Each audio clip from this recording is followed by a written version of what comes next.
Hi, welcome to this latest episode of my finance series that I hope will help you become more successful in your business.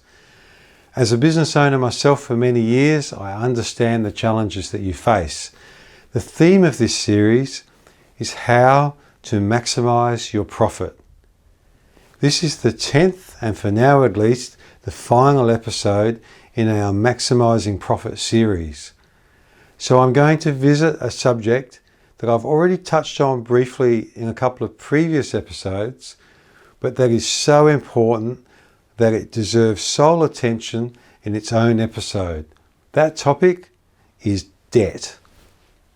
I know this is a sensitive topic for many of you, so I'll be treading carefully, but I also know that debt causes so much stress, not just for business people, but across our society. Because of this, it's important that we confront this topic head on. I'm going to be discussing 5 aspects of debt: why we go into debt, the difference between an asset and a liability, good debt versus bad debt, how you can get rid of bad debt, and finally, whether it's okay to offer credit for the products and services that you sell. At a superficial level, you could say that we usually go into debt when we purchase a product or service that we don't have the cash to pay for. But do we really need that product or service?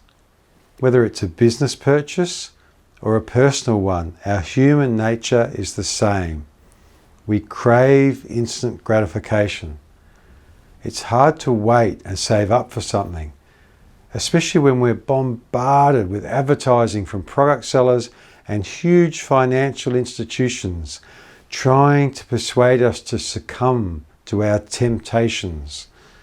Let me give you a classic personal example. If you visited this office, you'd find 2 very common basic vehicles parked outside: a Toyota Corolla hatchback and a Toyota Hilux Workmate ute. The car is mainly for our family transport plus occasional business trips, and the ute is used for our property business. We bought them both second hand, paying cash. Now they're both starting to look out of date compared to the latest models.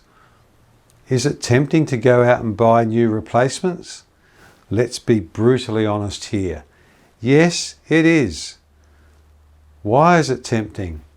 Our current vehicles are very reliable and do everything that a new vehicle could do.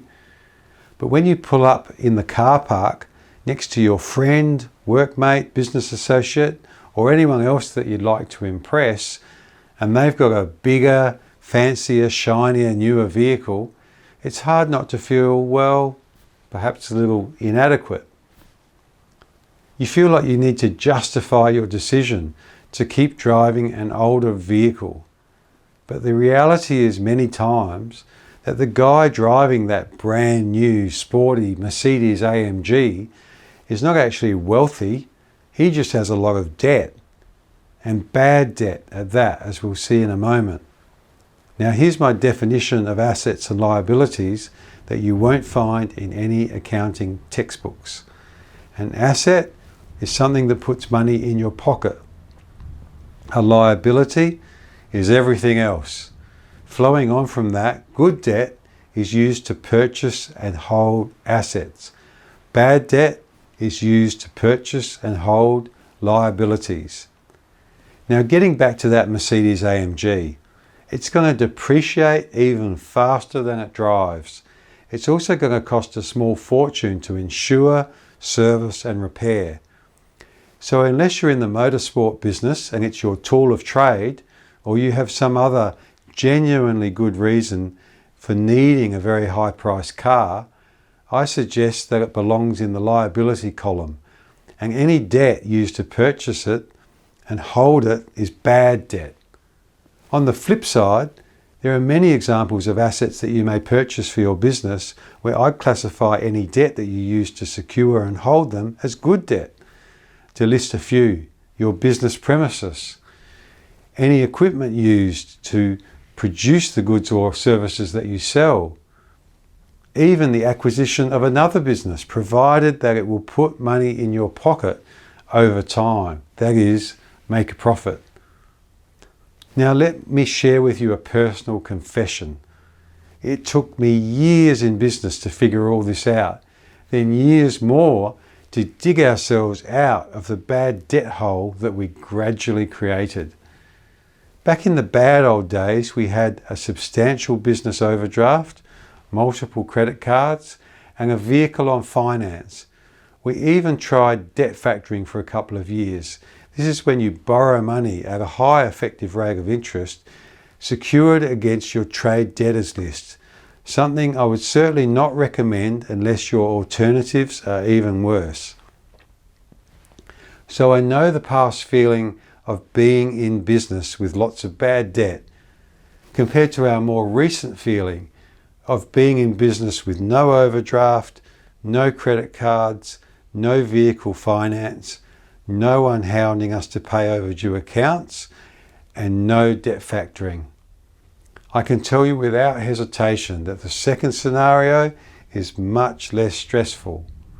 We still have debt, but only secured against real estate properties, which, because they earn rental income that exceeds all expenses, fit my definition of assets. Therefore, the debt is good debt. So how do you get out of bad debt? A good place to start would be reading about the debt snowball method from author Dave Ramsey. For more specific business advice, read Profit First by Michael Michalowicz.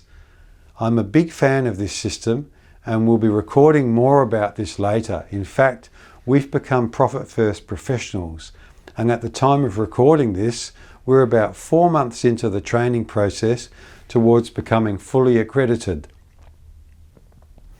In terms of physical action to eliminate bad debt, a good first step is to find your scissors and cut up every credit card that you have.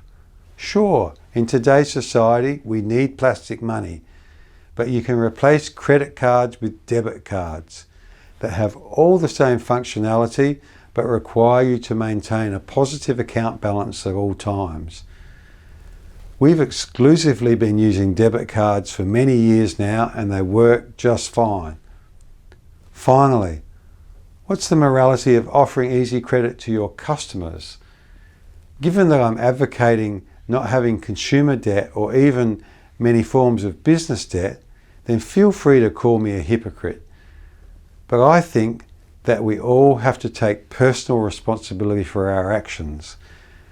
Therefore, I think it's reasonable to allow our customers to decide if they want to pay cash or use any form of credit to complete their purchase of your goods and services. This, of course, means that they're taking on debt. They're not watching my video or listening to my podcast, but you are. So please make sure that if you haven't already, you eliminate bad debt from both your business and personal finances. You'll sleep a lot easier when you do. And if you have any challenges with this journey, then please contact me personally for help.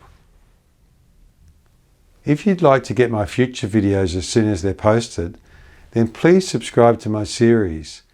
If you've benefited from this video, then please write a review and like this video on the screen below. And please contact me if you'd like free personal business coaching. I believe that with passion, consistent effort and wise advice, you can succeed in your business. I wish you all the best and I'll see you next time.